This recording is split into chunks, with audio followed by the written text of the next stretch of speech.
Bonjour et bienvenue à cette édition de la Tribune TVHR. Tout récemment, NextDev procédait à un changement de gouvernance. Il y a maintenant une nouvelle présidente et le président sortant, M. Mathieu Jeannot, a bien voulu accepter de venir faire son bilan de ces 4 années passées à la présidence de NextDev. M. Jeannot, bonjour. Bonjour, M. Tremblay. Bien, merci d'avoir accepté d'abord cette invitation. Merci de m'avoir invité. Ça me fait plaisir d'être là. Bon, parfait. Alors, que retenez-vous de ces 4 ans à la présidence de NextDev? Beaucoup de travail a été fait à travers ces années-là chez NextDev. Pour moi, en fait, ça faisait 6 ans que j'étais administrateur, 4 ans comme président. En fait, je retiens 3 grandes réalisations de mon côté. La première, c'est d'avoir été capable de ramener les 5 pôles du Pentagone de NextDev autour de la table. Pour moi, le développement économique, c'est vraiment le fait de travailler avec différents joueurs, différents acteurs. Pourquoi un Pentagone? Parce que, entre autres, on a la MRC, bien entendu, de qui ultimement relève NextDev, mais la ville de Saint-Jean-sur-Richelieu, donc vraiment se rapprocher de la ville, travailler en plus étroite collaboration avec la ville. Les élus du côté Québec et Ottawa qui n'étaient pas autour de la table de NextDev quand je suis arrivé, donc les ramener autour de la table pour qu'ils puissent être partie prenante des décisions qui touchent le développement économique, puis le secteur privé. Entre autres, on peut penser à une compagnie comme Rheinmetall qui finalement est autour de la table depuis que je suis là comme président. Fait que pour moi, ça a été un élément important de mon mandat. Un autre élément important de mon mandat, c'est tout le secteur de la sécurité et de la défense. Moi, un des constats que j'ai fait quand je suis arrivé, c'est qu'on était très bon à nous dire entre nous que ce secteur-là est un secteur important pour notre région. On le sait, là, quand on pense au collège militaire, on pense à certaines entreprises, l'école des recrues. Je veux dire, on est une ville garnison, il faut être fier de ça, mais on se le dit un peu trop entre nous. Donc, vraiment d'être capable de porter ce message-là à Québec et à Ottawa. En fait, vous avez été proactif pour faire connaître vos doléances là-dedans, dans ce secteur-là. Là. Tout à fait, là, donc de vraiment faire en sorte d'accroître les discussions, la sensibilisation au niveau de Québec sur l'importance de ce pôle-là pour notre région. Puis même chose du côté d'Ottawa. Puis là, il y a tout le contexte qui a changé là, dans les derniers 12 à 24 mois qui fait qu'on est à un bon moment pour être capable de pouvoir accueillir des investissements importants dans ce secteur-là. Fait que pour moi, c'est un autre élément important, je pense, de mon mandat. Puis le dernier duquel je suis fier, c'est vraiment d'avoir été capable de graduellement contribuer à bâtir le guichet unique pour les entreprises pour avoir accès aux services auxquels ils ont droit, auxquels ils peuvent avoir accès. Donc, entre autres, le secteur tourisme. Donc, Tourisme au Richelieu est intégré chez NextDev. Par la suite, on peut penser à la Maison de l'économie, vraiment le guichet unique pour les entreprises, le secteur du développement commercial de la ville de Saint-Jean qui a maintenant été affecté à NextDev, donc une décision du maire Latour. Donc, vraiment, là, d'avoir un endroit où aller pour avoir accès à de l'accompagnement. Une entreprise, par exemple, commerciale qui sent aussi du côté touristique parce qu'elle attire finalement certains touristes. Donc, par où je dois aller? Donc, vraiment, là, il y a un guichet unique, c'est la Maison de l'économie. L'ensemble des organismes, des acteurs économiques travaillent ensemble. Je pense simplement d'avoir contribué à ça à travers mon mandat. Bon, évidemment, le mandat n'a pas été évidemment facile parce que vous êtes arrivé en pleine pandémie, donc 2022. Il y a eu tout le dossier des tarifs douaniers, le coût de la vie. Comment vous avez vécu ça? Là? Parce que ça augmente aux difficultés. Déjà, quand on arrive comme président, on a des plans, mais il y a des effets extérieurs qui viennent contrecarrer tout ça. Là. Bien, tout à fait. Là, fait que toute la question de la guerre commerciale avec les États-Unis, est-ce qu'il y aura des tarifs, pas de tarifs? Les tarifs sont implantés 2 jours plus tard, sont retirés. Oui, on a fait beaucoup d'entrevues là-dessus, puis le lendemain de notre entrevue, ça changeait souvent. Exactement, c'est en plein ça. Puis je pense que d'avoir contribué à ce que les 5 acteurs que je parlais tout à l'heure puissent travailler ensemble, collaborer, se parler. Les programmes de soutien, l'évolution des mesures, c'était tellement rapide. Donc, vraiment, de contribuer à ce qu'il y ait une concertation pour venir répondre à ce qui s'est passé d'un point de vue économique dans les dernières années. Je pense que NextDev a définitivement contribué à ça. mais je l'ai mentionné souvent dans les dernières années, depuis la pandémie, pour les entrepreneurs en général, pour les entreprises, il y a vraiment, c'est une crise après l'autre. On parle des tarifs, mais ce n'est pas terminé. Là. La CEUM, qu'est-ce qui va se passer? Théoriquement, il y a un échéancier au mois de juillet sur finalement peut-être une renégociation qui va se poursuivre, peut-être un retrait. On ne le sait pas, c'est de l'incertitude, c'est pas évident. Puis là, depuis ce temps-là, il y a autre chose. Là. On regarde la guerre en Iran là, dans les dernières semaines. La guerre en Iran, ça a un impact important pour les entreprises. Ben oui. D'un point de vue de leurs intrants, il y a une inflation, les coûts de transport, les coûts de livraison aux clients. Donc vraiment, d'avoir une communauté d'affaires qui est mobilisée, qui s'entraide, qui est à la recherche de solutions pour être capable de passer à travers ces crises-là. Je pense que c'est ce qu'on vit dans le Haut-Richelieu depuis plusieurs années. Ouais. Une de vos belles réalisations aussi, c'est le fait d'avoir amené NextDev à une certaine parité au sein du conseil d'administration. Hein. Bien, tout à fait. Pour moi, en fait, là, quand on regarde au niveau de la présence des entreprises, mais aussi de dirigeantes d'entreprises, c'était quelque chose d'important pour moi. Quand on regarde au niveau des officiers de l'organisme, essentiellement, j'avais 2 vice-présidentes, j'avais aussi une secrétaire thésorière qui est Claire Charbonneau, avec une directrice générale. Qui était Carole avant qu'Antoine puisse prendre la relève. Donc, pour moi, vraiment, de faire une place importante, finalement, aux femmes qui veulent s'impliquer dans un organisme comme NextDev, c'était essentiel.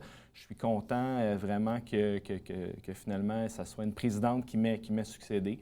Fait que vraiment, c'est ça. NextDev, c'est vraiment, je pense, un actif important pour mobiliser le développement économique dans la région. Les projets qui ont été portés par NextDev, il y en a eu plusieurs. Puis c'est beaucoup des projets qui sont de longue haleine. Là. Quand on parle de développer le secteur de la sécurité et de la défense pour aller chercher des investissements privés, mais aussi des investissements publics, c'est vraiment des longs cycles. Mais je pense que vraiment, je pars avec le sentiment du devoir accompli, puis que le fruit est mûr. Puis à quelque part, c'est une implication bénévole que celle que j'avais. Puis il y a toujours de la place pour des nouvelles idées, puis un nouvel élan. Puis je pense qu'on est arrivé à ce moment-ci qui fait que j'ai décidé de quitter. Donc, vous laissez NextDev entre bonnes mains? Tout à fait. Je pense vraiment que je laisse NextDev entre bonnes mains. J'ai vraiment confiance pour le futur. Je pense que les défis continuent au niveau des éléments de contexte économique. On parlait des tarifs, la guerre en Iran, aussi la productivité, l'intelligence artificielle qui est de plus en plus nécessaire pour pouvoir rester compétitif comme entreprise. Donc, je pense qu'il y a des défis en masse. Puis avec les gens qui sont là aujourd'hui autour de la table, j'ai vraiment confiance qu'on va être capable de les relever. Donc, j'ai compris que c'était votre décision là, de ne pas renouveler votre mandat à la tête de NextDev. Tout à fait. Vous aviez fait le tour du jardin et puis vous aviez accompli ce que vous aviez à accomplir, c'est ça? Oui, tout à fait. Pour moi, je veux dire, après 6 ans comme administrateur, c'est l'opportunité de laisser la place à d'autres.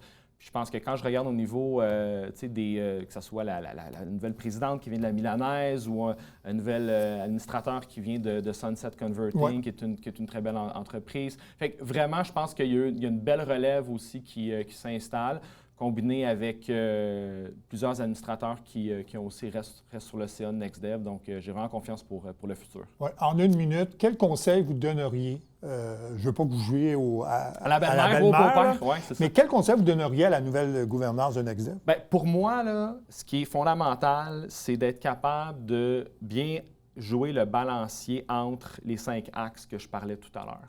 Donc, d'être vraiment capable de pouvoir aller chercher le maximum, finalement, de la contribution de la Ville de Saint-Jean, de la MRC, des élus du gouvernement du Québec, des élus, en fait, d'Ottawa et aussi du secteur privé.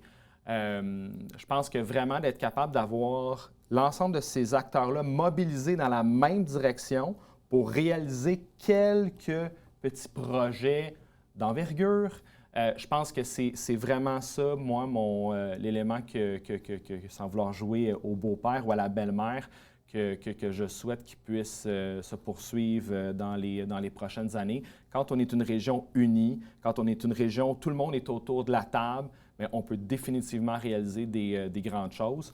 Puis je pense que vraiment, avec ce qui s'en vient au niveau sécurité-défense, on a vraiment l'opportunité là, que ça puisse transformer encore plus notre région tout en conservant son ADN. Puis c'est en travaillant ensemble, tout le monde, qu'on va être capable de pouvoir le réaliser. M. Jeannot, merci beaucoup pour tout ce que vous avez fait. Et puis, bonne chance pour le futur, parce que je sais que vous en avez quand même plein les bras avec Emballage Saint-Jean. Ça fait plaisir. Merci, M. Tremblay. Merci. On fait une courte pause et on revient tout de suite après.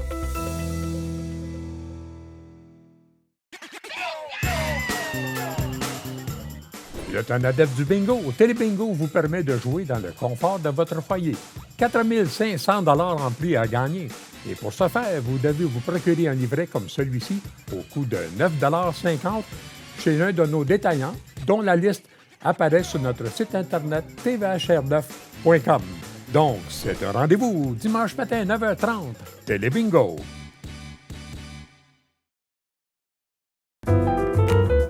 À tous les mois, écoutez Dans l'œil de Miss Ray et rencontrez des artistes et des organismes qui contribuent à la diversité culturelle de notre belle région.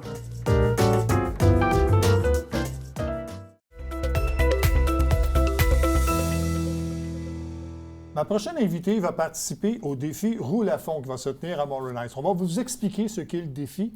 C'est surtout son histoire qui nous intéresse parce qu'elle est la mère d'un enfant atteint d'épilepsie. C'est pourquoi elle participera pour une deuxième année à ce défi. Il s'agit de Mme Mélissa Bédard. Mme Bédard, bonjour. Bonjour. Donc, avant de parler du défi, de ce que c'est, racontez-nous un peu l'histoire de votre fille Océane, donc, qui est atteinte d'épilepsie. Comment d'abord ça s'est manifesté et comment vous vivez avec ça depuis? Bien, en fait, ma fille, elle a eu une instance normale, un développement normal. Il n'y avait rien qui était alarmant jusqu'à ses 2 ans, 4 mois, où elle a commencé à avoir la première convulsion. C'était une convulsion qui est dite fébrile à cause de la fièvre, fait qu'on était ressortis de l'urgence en se faisant dire, tu sais, ça arrive souvent à des enfants et tout ça. Mais malheureusement, pour commencer à diagnostiquer une épilepsie, il faut au moins avoir 3 crises de convulsives ou autres qui peut s'apparenter à l'épilepsie, des crises épileptiques. Puis, c'est ça, à ces 2 ans et 4 mois, jusqu'à aujourd'hui même, là, elle fait encore des crises, malheureusement. Elle a quel âge actuellement? Là? Actuellement, elle a 6 ans. OK. Oui, oui. Donc, ça fait plus de 3 ans qu'elle a des crises régulières, c'est ça? Oui, puis notre belle Océane, en fait, de fil en aiguille, avec les rendez-vous médicaux et tout ça, on a pu savoir qu'elle avait une épilepsie qui est généralisée, fait que c'est dans tout son cerveau complet, puis qui est réfractaire au traitement. Ça veut dire que peu importe la médication qu'on lui donne, elle demeure quand même très fragile et même avoir des crises à tous les jours. Oui. Parce que là, c'est pas juste, comme vous l'avez mentionné, donc c'est une épilepsie réfractaire qu'elle a. Donc c'est encore plus difficile à traiter. Oui, oui, oui. Puis elle a même eu l'installation d'un stimulateur du nerf vague, en fait, qui est un stimulateur qui ressemble un peu à un pacemaker, qui envoie des ondes électriques, un peu comme on peut dire, à toutes les 5 minutes normalement, mais elle est rendue pulsée à peu près aux 1 minute et quelques. Pendant 30 secondes de temps. Puis ça nous permet aussi de passer un aimant si elle fait une crise convulsive, parce qu'Océane, elle les fait tous. Là. Elle fait la tonico-clonique, qui est la dite crise de Bacon qu'on dit généralement. Elle fait aussi des myoclonies, c'est des petits spasmes qui peuvent arriver comme ça. Ça peut avoir l'air anodin. Ça m'a pris du temps de me dire, OK, c'est vraiment ça, parce que ça se fait de même pendant la journée. Elle fait les absences et l'atonie. Qui fait en sorte que c'est beaucoup plus difficile à traiter parce que généralement, les médicaments qu'on lui donne, c'est ciblé vers un type de crise. Mais Océane en prend plusieurs, justement, jusqu'à 4 voire 5 antiépileptiques qu'elle a dû prendre là, pour tout son parcours. Oui, oui, oui. Comment vous avez accepté ça au départ, lorsque vous avez appris là, ce qu'elle avait? Là, parce que ce n'était pas simplement des crises d'épilepsie ordinaires. Comment vous avez accepté ça? Je te dirais que l'acceptation de la maladie, elle s'est faite quand même assez rapidement, dans le sens que plus qu'on accepte à mes yeux rapidement, plus que ça nous permet de mieux accompagner notre enfant. C'est sûr que c'est épouvantable de voir un enfant malade, mais encore plus quand c'est notre propre enfant. Là, ça, c'est atroce. Des séjours hospitaliers, on n'a fait que ça. Puis, je te dirais que le plus difficile à accepter maintenant, c'est le fait qu'elle a développé un retard de développement global qui est sévère, parce que ça ne touche pas rien qu'une zone du cerveau, c'est tout le cerveau grand complet. Fait que, on vient tout juste d'apprendre, dans le fond, qu'Océane va devoir refaire sa maternelle. Mais au moins, elle a cette chance-là. Puis, la dernière crise tonico-clonique qu'elle a fait, qui était visible, parce que des fois, Océane, quand on faisait des EEG, c'est des petites électrodes qu'on pose, puis ils regardent l'activité neuronale au niveau du cerveau. Puis Océane, en fait, même si visuellement, elle n'avait pas de crise, elle en faisait quand même. Ce qui faisait en sorte que ça fait des atteintes. La dernière crise qu'elle a eue de visible, c'était une tonico-clonique en juin. Et pour ce qui est des absences puis des myoclonies, c'était en février cette année. Fait qu'elle demeure toujours fragile, malheureusement.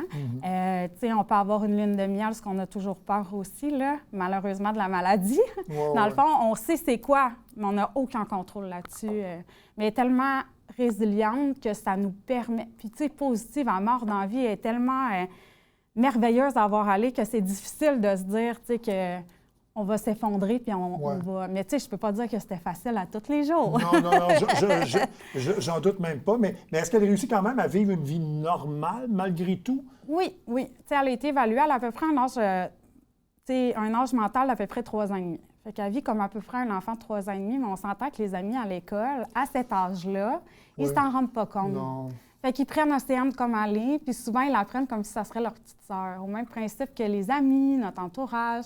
Ça, c'est le fun aussi au niveau de l'entourage, d'avoir des gens qui nous épaulent, qui nous soutiennent, qui nous aident surtout aussi. Ça l'aide à être capable de, justement, cheminer à travers cette maladie-là. Puis j'ai eu aussi la rencontre de... j'ai repris contact avec une de mes amies du cégep qu'on s'était perdu de vue. On s'est rapprochés à cause de la maladie de nos filles. Malheureusement, nos enfants, toutes les deux s'appellent Océane et elles sont épileptiques. Ce qui fait en sorte qu'on a pu beaucoup s'épauler, s'appuyer, s'écouter, se comprendre aussi. Elle sa fille était malade avant la mienne. Fait que tous les processus, toutes les choses qu'on allait parcourir comme étape étaient capables de me les expliquer, ce qui faisait en sorte que j'étais rassurée aussi. Bon, vous êtes infirmière. Ouais. Est-ce que ça vous a aidé à comprendre, à vivre cette situation-là ou pas du tout? Pas du tout, parce qu'avant tout, on est un rôle de maman. Les connaissances infirmières, des fois, ça nous emmène un petit... ça devient contraignant des fois. Okay. Parce que, tu sais, on peut avoir plusieurs connaissances. On ne peut pas toutes connaître. Non. Mais on peut voir des choses que, normalement, si je n'avais pas eu ce cours-là, probablement que je ne verrais pas aussi loin ou, tu sais, j'appréhenderais moins de choses, peut-être. Mais en soi, c'est sûr que ça m'a aidée. Puis, il y a une des parties qui fait en sorte que je veux sensibiliser les gens, c'est parce que durant mon parcours scolaire, moi, j'ai fait le DEP d'infirmière auxiliaire, le DEC d'infirmière et le bac d'infirmière bachelière. Puis, durant tout ce cursus scolaire-là, on a eu très peu de formation par rapport à l'épilepsie. Je pense qu'on apprend ça beaucoup plus sur le plancher à l'urgence ou en pédiatrie, par exemple.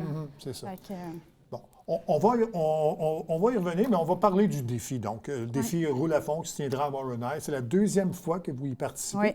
Nous expliquer ce que c'est et on comprend un peu l'importance, mais pourquoi c'est important pour vous d'y participer? En fait, moi, je veux m'impliquer le plus que je peux de toutes les manières qui soient. Là. En fait, je fais ce défi-là avec ma collègue, justement, que sa fille est épileptique, qui s'appelle Geneviève. Fait que ça nous fait un beau moment ensemble. C'est une journée qui a été... en fait, ça fait partie de la Fondation Édouard Boivin, qui est Édouard, c'est un jeune garçon qui est décédé, malheureusement. Et ses parents ont décidé de faire cette fondation-là à son honneur pour justement récolter des fonds au CHU de Sainte-Justine pour pousser la recherche le plus loin possible de l'épilepsie. Nous, on est suivis à Sherbrooke, mais ça n'enlève rien, t'sais, parce que chaque petit apprentissage face à cette maladie-là et les recherches qui sont faites à Sainte-Justine, ça communique partout. Fait que j'ai décidé d'y aller à fond. C'est une journée où on se rassemble, où chaque personne, chaque individu qui est là sont touchés ou vivent eux-mêmes avec l'épilepsie ou accompagnent quelqu'un avec l'épilepsie. Fait que c'est comme si on serait une grande famille. T'sais, on est tous là pour la même raison. Puis notre but, dans le fond, c'est de récolter le plus de fonds possible justement pour la recherche. Puis cet événement-là fait en sorte que ça nous rallie, fait que ça nous rend plus forts aussi. Bon. Mais et qu'est-ce que vous faites exactement lors de cette journée-là? En fait, on doit monter le sommet Moronite le plus de fois qu'on peut. En fait, c'est un dénivelé, je pense, de 165 mètres. Je ne m'attendais pas à ça, moi. J'étais vraiment pas en forme la première fois que je l'ai fait. Fait que c'est un 3 km montée-descendre. C'est assez escarpé. Puis, le but, c'est de le faire le plus souvent possible. Puis ça, c'est des petits défis qu'ils nous donnent là, parce qu'on peut avoir des prix de présence, des choses comme ça. On peut le faire soit à vélo, soit à la course, soit à la marche. Moi, cette année, je le fais encore à la marche parce que c'est très exigeant. Puis, tu sais, chaque pas, chaque montée, je vais le faire pour ma fille puis ceux-là que je connais, là. Bon. Évidemment, donc, ça sert à amasser des fonds. Les gens qui veulent vous aider, qu'est-ce que ces personnes-là doivent faire? Bien, en fait, on a une équipe qui s'appelle Ocean for Luck. Puis, c'est notre nom d'équipe, en fait, notre page où on récolte des fonds. C'est vraiment très bien fait, c'est très sécurisé. Puis les gens, en plus, reçoivent un bon ou un coupon, je ne sais pas trop, pour les impôts. Fait que ça aussi, c'est intéressant au niveau des dons aussi. Comme si on contribuait à une fondation. Et voilà, parce qu'en fait, on contribue à la Fondation Édouard Boivin. Fait que de ce fait-là, ça fait en sorte que, justement, on a notre équipe qui fait partie, dans le fond, de la Fondation Édouard Boivin à travers tout ça. Là. Vous résidez à Farnham. Oui. J'imagine que ça doit être partout comme ça, mais il doit y avoir, j'imagine que vous contestez un manque de soutien aux familles qui sont... quels seraient ces besoins-là? Qu'est-ce que des gens comme vous auraient besoin avec la Fondation ou peu importe, là, des CHSL, des CLSC, ou des instituts de santé? Ouais. C'est quoi vos besoins exactement? En fait, qu'est-ce qui arrive quand un enfant ou un proche devient malade? C'est qu'on devient dans une tornade infernale qui ne finit plus entre les hospitalisations, les rendez-vous, le manque de ressources. Exemple, juste les garderies. Une garderie en milieu familial ne peuvent pas avoir une personne épileptique parce qu'elle va être seule avec, exemple, les 6 enfants. Si la personne qu'on veut, c'est pas sécuritaire pour les autres enfants. Fait qu'on a eu la chance d'avoir un CPE, mais encore, tu sais, c'est pas dans les critères, tu sais, au niveau d'une maladie, tu sais, d'avoir accès à des CPE ou de même titre qu'à Sainte-Justine, on a des services, exemple de travail social, qui sont un petit peu outillés un peu dans l'épilepsie, qui savent dans quel milieu qu'on vit, dans qu'est-ce qu'on s'implique. C'est sûr que d'avoir des professionnels qui sont vraiment au courant de la maladie, qui peuvent nous accompagner, parce que ça reste encore un peu tabou, on ne connaît pas trop ça encore, tu sais. Fait que ça serait facilitant et aidant d'avoir des communautés. On a des belles pages Facebook, tu sais, heureusement. Mais juste d'avoir quelqu'un, une infirmière, nous, on a parcouru tellement de rendez-vous qu'on a fini par être dans une équipe mixte ou une infirmière pivot maintenant. Ça aurait été génial au tout début parce que quand on reçoit le diagnostic, c'est votre fille, elle a l'épilepsie, réfractaire au traitement, c'est une mutation génétique, tu t'en vas chez vous, là. Oui, c'est ça. Tu sais, fait que t'es dans... Tu peux aller voir toutes les recherches, puis c'est dangereux. Parce que quand on est laissé à nous-mêmes, bien, docteur Internet, bien, ça devient plus contraignant que d'autres choses. Oui, exact. Fait que c'est sûr aussi que chaque famille vit des épilepsies qui sont uniques à chacun, qui peuvent se ressembler heureusement. Fait que des fois, on peut s'épauler aussi à travers ça. Il y a aussi les fondations, pas les fondations, je m'excuse, les organismes qui peuvent nous aider aussi, mais qu'eux aussi ont peu de réserve. Fait qu'ils essayent de faire du mieux qu'ils peuvent avec ce qu'ils ont, tu sais. On essaie d'avoir les CLSC aussi. Sauf qu'il y a des temps d'attente. Comme nous, on essaie d'avoir de l'aide à domicile pour nous aider un peu à souffler, puis on se ramasse sur la même liste que les personnes âgées. Fait que, tu sais, c'est tous des petits défis comme ça, là, qu'on... Oui, parce qu'on doit ajouter que vous avez quand même eu 2 autres enfants. Oui. Donc, vous avez...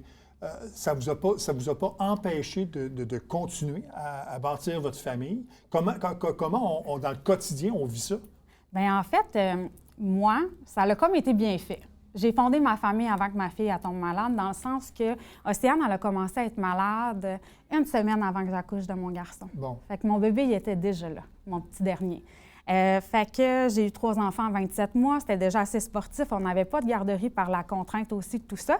Fait qu'on a appris à vivre à travers tout ça. C'est sûr que c'est pas évident. On ne peut pas donner le même temps à chacun. Non. On ne donne pas le temps de qualité qu'on voudrait donner. On ne donne pas non plus l'énergie d'une mère qui aimerait être vraiment à part de la maladie puis de vivre son quotidien sans appréhender puis être tout le temps dans l'anticipation. Mais on a appris à vivre avec, dans le sens que ma milieu, en fait, quand Océane a fait des crises, on a travaillé longtemps, on a travaillé fort, mais elle est bonne parce qu'elle-même a déjà fait une crise, puis on lui a expliqué, on en a fait une seule. Elle va se mettre à la tête de sa sœur parce que c'est un espace qu'on n'a pas besoin pour travailler.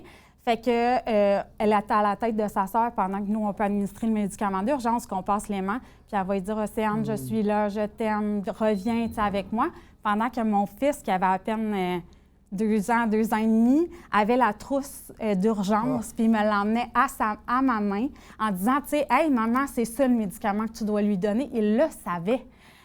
Puis avant, il avait tendance à avoir peur, fait qu'il il allait le plus loin possible. Puis maintenant, il se rallie parce qu'à travers tout ça, je leur ai appris à rester près de moi parce que pendant que je suis avec elle, je ne peux pas m'occuper de mes 2 autres enfants, puis c'est dangereux même.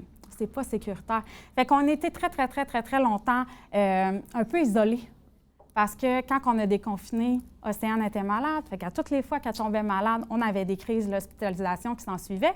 Fait que c'était très difficile. Fait qu'on préférait rester à la maison. Ouais. Là, on commence à sortir un peu plus, puis on parle de 2 ans et 4 mois, puis maintenant, elle est rendue à 6 ans environ. Là. Fait que c'est toujours un arrière-pensée, mais ça nous permet un peu plus de respirer puis de vivre, tu sais. Bien, c'est une belle histoire de résilience, je trouve. Et puis, on va souhaiter bonne chance à Océane, bonne chance à votre famille, parce que vous êtes un bel exemple de résilience, je le disais. Oui, puis avec mon conjoint aussi, il ne faut pas l'oublier. Il faut avoir un bon esprit d'équipe, mais de l'amour pour être capable de cheminer à travers tout ça. Tout à fait. Merci beaucoup, Mme Bédard, d'être venue à l'émission. Ça fait plaisir. Ça complète cette émission de la Tribune TVHR. Merci d'avoir été là, Mesdames, Messieurs. À la prochaine. Au revoir.